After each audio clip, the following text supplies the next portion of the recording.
मेरे सभी भाई बंधुओं को मेरी तरफ से नमस्कार। तो कैसे हो आप लोग। तो हाँ, आपने टाइटल में सही पढ़ा कि मेरे प्रिंसिपल ने मुझे आर्टिकल से निकाल दिया। और ये एक एक्सपीरियंस था कि मेरे से क्या गलती हो गई, और मैं ये इसलिए शेयर करने आया हूँ जिससे आप लोग ये गलती कभी मत करो। एक लेसन सीख लो आप लाइफ में। और मैंने सीखा और उसके बाद से मेरे को बहुत सारी चीज़ें अच्छी भी हुई ये सब चीज़ें सीखने के बाद। तो आई होप आप भी इससे कुछ अच्छा सीखोगे। तो मैं शेयर करता हूँ ये क्या हुआ था, क्या इंसिडेंट था पूरा। तो वीडियो में बने रहिएगा। उससे पहले एक छोटी सी इन्फॉर्मेशन शेयर करना चाहता हूँ। KPMG, डेलॉयट, PwC, EY, इन सब में काम करने का सपना देखा है। तो उसके लिए आपको पहले CA तो बनना पड़ेगा। तो वहाँ की तक जाने के लिए प्रिपेयर कैसे करोगे, तो मैं आपको बताता हूँ। CA वाला यहाँ आपको मिलेगी top notch faculties and content. और सबसे अच्छी बात, CA वाला ऑफर करता है अपने सारे कोर्सेज बहुत ही ज़्यादा अफोर्डेबल प्राइस में। तो कोई भी इन्हें परचेज कर सकता है। 4 साल दमदार PW को हो गए हैं 4 साल। तो इसी मौके पे PW लेके आया है काफ़ी ज़्यादा धमाकेदार डिस्काउंट एंड ऑफर्स। अगर आप CA फाउंडेशन के स्टूडेंट्स हो तो CA वाला पर करंटली 2 बैचेज हैं। अगर मैं CA फाउंडेशन संपूर्ण सितंबर 24 बैच की बात करूं तो वहां आपको मिलेंगे recorded classes with unlimited views, 24/7 doubt solving platform, 1-on-1 mentorship और 2 subjective practice test will be provided every Sunday. अगर मैं बात करूं CA foundation Sampoorna pro batch के फीचर्स की, तो इसमें आपको मिलेंगे all feature of CA foundation Sampoorna सितंबर दिसंबर plus hard copy of CA foundation books, access to all upcoming batches. अगर आप इंटर के स्टूडेंट्स हो तो आपके लिए भी ऐसी ऑफर है। CA वाला लेके आया 2 बैचेस। तो CA intermediate Udesh regular batch में आपको मिलते हैं live and recorded classes with unlimited views, 24/7 doubt solving platform, 1-on-1 mentorship, free e book for all subjects, subjective test with analysis. अगर मैं बात करूं CA intermediate Udesh regular pro, इसमें आपको मिलता है webinar by toppers, hard copy of all subject books, hard copy of MCQ books, access to PW Khazana. Offer limited time के लिए है। तो अगर आप कोई भी कोर्स परचेज करने जा रहे हैं इनमें से, तो अपने भाई का कोड BYP200 का यूज करना ना भूलें। इसमें आपको मिल जाएगा 200 रुपीज का इंस्टेंट डिस्काउंट। डिस्क्रिप्शन में सारी लिंक्स मैंने दे रखी हैं, तो जल्दी से जाके चेक कर लीजिए। हम अपनी वीडियो में आगे बढ़ते हैं। तो ये बात है, मेरा नवंबर 23 अटेम्प्ट था ग्रुप 2 का। तो उस टाइम पे एक रिलैक्सेशन स्कीम आई थी कि आप आर्टिकल से भी स्टार्ट कर सकते हो। आप लास्ट डेट कुछ सितंबर एंड शायद लास्ट डेट थी। आप पुरानी स्कीम में आर्टिकल से भी स्टार्ट कर सकते हो, और उसके बाद आप पुरानी स्कीम में आर्टिकल से भी स्टार्ट नहीं कर सकते थे। तो मेरा ग्रुप बंद निकला हुआ था, तो मेरे को वही आर्टिकल से ज्वाइन करनी थी। तो मैंने अपने एक सर को मैं जानता था, तो मैंने सर की फॉर्म ज्वाइन कर ली थी और फिर लीव ले ली थी, क्योंकि एग्ज़ाम आने वाले 2 महीने बाद एग्ज़ाम थे। और फिर मैंने सर से कही थी कि सर मैं एग्ज़ाम के बाद आ जाऊँगा। तो ये सीन था यहाँ तक। और इसके बाद क्या हुआ कि एग्ज़ाम ख़त्म हो गए। शायद 19 को एग्ज़ाम ख़त्म हुए थे, और 19 को था हमारे वर्ल्ड कप का फाइनल भी। तो ऐसे याद रहती है डेट हमेशा सारी, कुछ मौके हो जाए तो 19 को एग्ज़ाम था। 19 को एग्ज़ाम के बाद मैंने सर को मैसेज करा कि सर मैं 1 तारीख से आ जाऊँगा। तो आप मेरा मैसेज देख रहे हो, मैंने सर को मैसेज किया सर मैं 1 तारीख से आ जाऊँगा। और हमारे वर्ड्स बहुत ज़्यादा इंपॉर्टेंट रहते हैं। तो मैं आपको बताता हूँ फिर क्या हुआ। सर की तरफ से मैसेज आया, बेटा आप ट्रांसफ़र ले लेना। तो पहले तो मैं शॉक कि ऐसा क्यों बोल रहे हो सर, मतलब ट्रांसफ़र क्यों ले लेना, मैं एग्ज़ाम के बाद आने वाला था।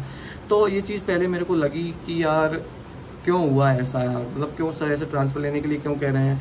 अब लास्ट मौके पे मैं कहाँ जाऊँगा ट्रांसफ़र लेके। तो फिर मैंने उस टाइम कुछ नहीं कहा। और पता है क्या हुआ था, सर को गुस्से में भी थे, क्योंकि सर उस टाइम पे वर्ल्ड कप का मैच देख रहे थे मैं ग्राउंड में अहमदाबाद में, और इंडिया हार रही थी। तो शायद इस चक्कर में सर का मूड और ख़राब हो। और उस टाइम पे मैंने ऐसे मैसेज कर दिया सर मैं 1 तारीख से आऊँगा, मतलब 19 को एग्ज़ाम खत्म हुआ, मैं 1 तारीख से आऊँगा। ऐसा अभी आपको समझ में नहीं आ रहा होगा ऐसा मतलब क्या हो रहा है, मैं आपको समझाऊँगा। अब क्या हुआ, मैंने अगले दिन सर को कॉल किया कि सर हुआ क्या है, आपने मेरे को ऐसे क्यों बोल दिया कि आप ट्रांसफ़र ले लेना बेटा। तो फिर पता चला कि मेरी टोन, क्योंकि सर ने कहा कि बाकी सारे बच्चे 19 तारीख को एग्ज़ाम करते हुए 20 तारीख से ज्वाइन कर लिया है, 21 से ज्वाइन कर लिया है, आपने डायरेक्ट ही बोल दी 1 तारीख। इतना इसका सीन क्या हो गया, मेरी टोन जो मैसेज की टोन थी सर मैं 1 तारीख से आ जाऊँगा, ये बहुत ख़राब टोन थी। आपको वर्ड्स अपने बहुत अच्छे से यूज़ करने पड़ते हैं इस लाइन में, और किसी भी लाइन में हो आपको अपने वर्ड्स बहुत ध्यान से यूज़ करने पड़ते हैं। तो सर को पता नहीं शायद ईगो वगैरह पे लगी हो कि मैं प्रिंसिपल हूँ, ये मेरे को बता रहा है, सिर्फ बता रहा है, ऐसा नहीं कि परमिशन ले रहा है कि मैं आ सकता हूँ, क्या बता रहा है। और ऐसा मेरा कोई भी इंटेंशन नहीं था, दूर दूर तक कोई भी इंटेंशन नहीं था। तो ये सीन था सर की तरफ से कि सर को लगा। फिर मैंने सर से बोला सर सॉरी मेरी तरफ से गलती हो गई।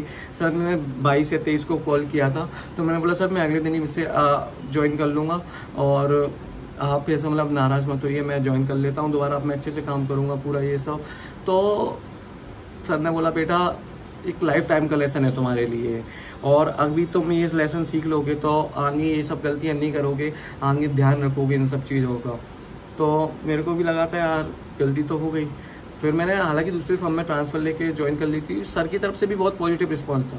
सर ने कहा बेटा मेरी तरफ से कोई नेगेटिव नहीं है, तुम किसी और फर्म में जाओ, मैं आपको ट्रांसफ़र देने के लिए तैयार हूँ, और आपको रिकमेंडेशन चाहिए मैं रिकमेंडेशन भी दे सकता हूँ, बोल भी दूंगा कि अच्छा लड़का है, मेहनती लड़का है, और बस लेकिन मैं अपनी फर्म में आपको काम अब नहीं करवा सकता। तो ये चीज़ थी, मेरे को थोड़ा बुरा भी लगा क्योंकि पर ठीक है। और फिर सर ने ट्रांसफ़र भी दे दिया, पर इससे एक बहुत अच्छी चीज़ सीखने मिली। आपको पता है ये इंसिडेंट के बाद मैंने एक बुक पढ़ी थी, मतलब ऐसा नहीं कि इस इंसिडेंट के बाद पढ़ी थी, मेरे पास एक बुक रखी थी वो मेरे को पढ़नी थी, द 4 एग्रीमेंट नाम था। उसमें एक एग्रीमेंट था बी इम्पीसेबल विथ योर वर्ड्स, कि वर्ड्स को बहुत अच्छे से यूज़ करो, आप चाहे किसी लाइन में हो चाहे किसी लाइन में, क्योंकि वर्ड्स अगर आप अच्छे से यूज़ करते हो तो इट्स लाइक अ मैजिक, और मिस यूज़ करते हो तो it's like a black magic. और इसी के ऊपर एक एग्जाम्पल भी था उस बुक में, तो वो एग्जाम्पल भी मैं आपको बता ही देता हूँ क्योंकि बहुत अच्छा एग्जाम्पल लगा था मेरे को।